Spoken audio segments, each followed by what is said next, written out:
everyone, it's Julia at Farmhouse Harvest. Hey, today I just wanted to do a special pantry tour on a prepared pantry, but I am doing this today with a heaviness that's been on my heart.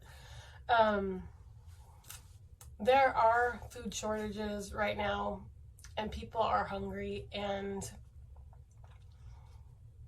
they watch YouTube too. So I'm doing this in the spirit of being very sensitive to them. And I am doing this with the hopes that you will, with me, donate to the World Food Program.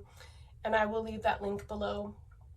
Even if you can only make a small contribution for one day, you know, $5, $10, or if you want to go a little bit bigger, or if you want to make it a monthly donation, there are people that are hungry around the world. So as we prepare our own homes and get our homes in order, I believe with all my heart that we have room to help those around us, especially if you are in the United States of America and or Europe.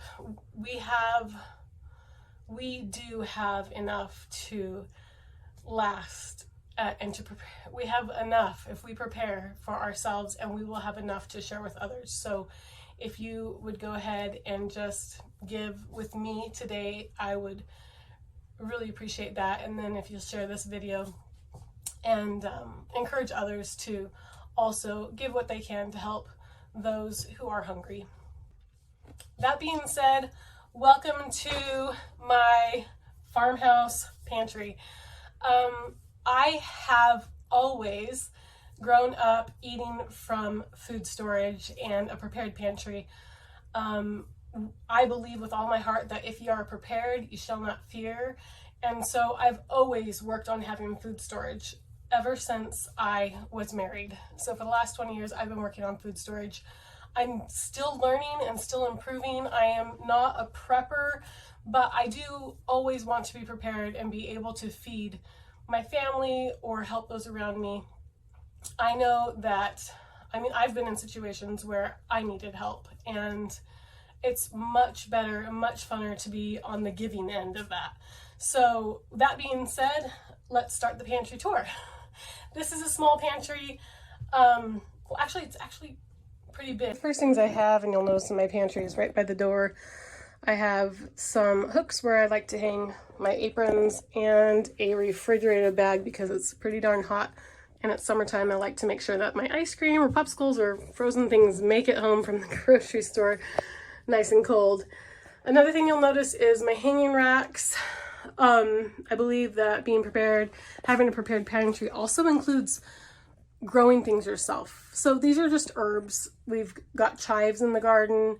We've got a couple of things of mint that we're drying, and I also have raspberry leaves there for tea. And those just make life a lot better when you don't have anything green in the middle of winter to enjoy. So I will be putting those in jars like this one for tea. Okay, let's start on the bottom shelf. I do have my wheat berries down here. I do my rice, bulk wheat, bulk rice. I have my wood pellets for smoking meat because that's super important. Canning jars, which I'll be using this week, and we'll be doing canned peaches and crushed tomatoes with you guys.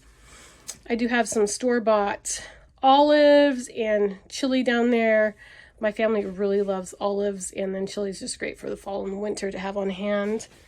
Dog food, of course, the Dutch oven, and then these are full of plastic shopping bags that are reusable.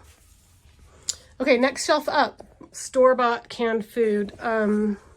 Pasta sauces, I've got quite a few of those, even though I do make my own. Spaghetti, Alfredo, you know, you can make soups with those too. It doesn't have to be pasta, but you can use them quickly and make a quick dinner for really cheap. You know, if you don't add meat, you're talking about a $3 or $4 dinner. If you do add meat, then it's going to cost a little bit more, but fruits, canned beans because they're really quick and easy. We love this cilantro lime salsa, and I do like to make chicken enchiladas, so I also have some tomato paste and canned tomatoes. Those are super affordable. Canned corn, super affordable. My kids love the canned green beans, cream of mushroom soups. Then I also have some other soups and canned meat for a quick meal. We don't use those very often, but they are great. They last for a long time. I am starting to stock up on my Thanksgiving stuff. So I've got a few cans of canned pumpkin and then the evaporated milk to make it with, and yams. Peaches, canned peaches. I got these ones at Costco. I will be canning my own from my own tree this year. I'm super excited about. The tallow that we made with you. I've got a couple jars left of the home canned beets from last year. I believe we made 8 or 9 jars of those, and I've only got 2 left. These are the zucchini pineapples that I made with you. Oh, they're so good. You wait a couple weeks after canning them before you eat them. They just taste just like pineapple, and it's delicious and a great way to use up all that zucchini that you have in your garden. So those are both jars of zucchini pineapple. One great way to use that is on Hawaiian haystacks. I did do apricot freezer jam, but I also canned some apricot sauce. It's a little thicker. I did add some pectin to that, just so that I could have some that was shelf stable. Canned cherries, because we have an orchard nearby, and that's delicious. We've already went through a few of those. And then you get to the dry beans. These are super important and super cheap. Anyone can stock up on these. You don't have to have a lot of room. You don't have to make it fancy, but it's cheap, good, healthy food. So I've got a few things of pinto beans, some cow peas or black-eyed peas. Cow peas, black-eyed peas. The brown rice is back there. I've got wild rice because I like that. Lentils, kidney beans, split peas because I like split pea soup in the wintertime, and oats because my kids like oats. And then we're going to get to a few things. This is basically my baking area, these next couple of shelves here. So I've got a bunch of brown sugar here, and then above that I've got my all-purpose flour, granulated white sugar. I've got some almond flour and cornmeal, a couple boxes of that. Honey, I've got a few jars of honey back here. I've had these for a couple years now. I started out with 12 of those, and it's been a year and a half, so I need to rebuy those. A couple jars of maple syrup, which is awesome. It's loaded with minerals. It's good for you, but it doesn't last as long as the honey. The honey will last forever. So definitely stock up on honey if you can. We get ours at a local honey store, and I believe this jar is about $9 if you bring your own jar at the honey store. Then we've got some cocoa powders, of course, because that's a necessity.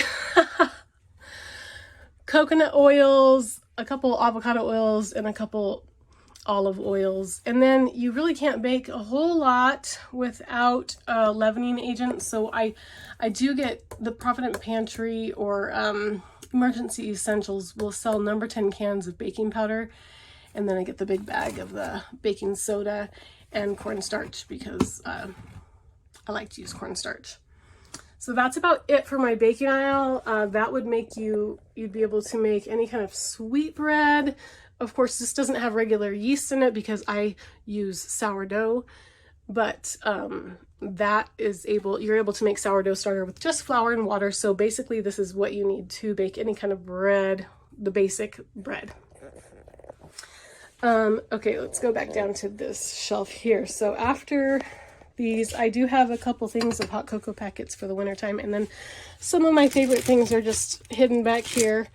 I love the artichoke hearts, the pickled beans, the sun-ripe dried tomatoes. That's in olive oil with there's no preservatives in there. They use rosemary oil instead of other preservatives.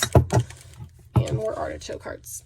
Then we've got pastas. My family really likes pasta. I'm not a big pasta fan, but this is full up to here with angel hair pasta. Then we've got some other ramen pastas, egg noodle pastas, and some other pastas on top. Nuts, basically. I also have nuts in my freezer. I've got some big Costco bags of nuts in the freezer, but I've got pecan halves, coconut, sunflower kernels, almonds, and some black walnuts back there for baking or candying and eating. Next, I have potatoes. Potatoes and onions. These last for quite a long time. You guys should go ahead and stock up on these. So potatoes will last a couple of months at least just in your pantry. You do try to keep them covered from the light so that they don't sprout on you. Same with sweet potatoes. They'll last quite a while in the pantry. And onions will too. So those are some things just keep on hand. They'll last quite a while. You don't have to have a root cellar. You don't have to put them in the refrigerator. They'll last longer in the refrigerator or the root cellar, but you don't need those things. And then lastly on this shelf, I just have some snacks. So some granola bars, graham crackers, and then a little bit of the Annie's for my 3-year-old. Okay, next shelf up, I've got cleaning supplies. Yeah, they're not food, but you know, we all know the importance of cleaning supplies nowadays. I do really love the Amway kitchen cleaner. It smells like lemon, and then I like having some kind of bleach around, dishwasher soap. This could be mixed from your Amway in a bottle. That's it for the cleaning supplies. And then I've just got a little section here of breakfast. My kids do like to have, I've got some early risers that get up and go to high school. So granolas, and then just some quick cereals, cream of wheat packets, the quick oatmeal packets. I know they're not healthy, but usually the kids are really trying to get out of the house fast in the morning. So just a few cereals there for them. And then condiments. I always like to keep something stocked up, especially ketchup. Yeah, ketchup is so good on potatoes and meat, and we like that a lot in our house. This is my favorite, balsamic glaze. They sell it on Amazon. I will link that below. Definitely have to try that. So good on salad, fish, chicken. It's just delicious. Makes everything so good.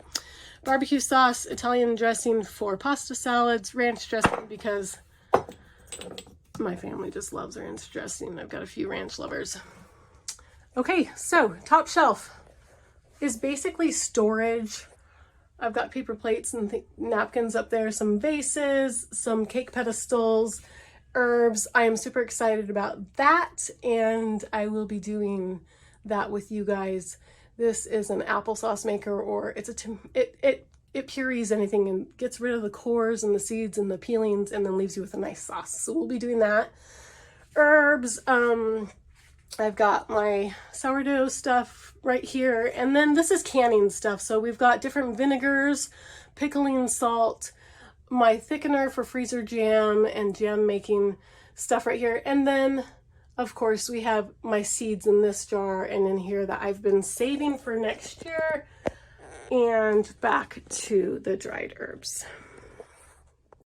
I hope that this gives you a good idea of how you can prepare your own pantry economically and get it stocked so that you have what you need for your family and to help others around you.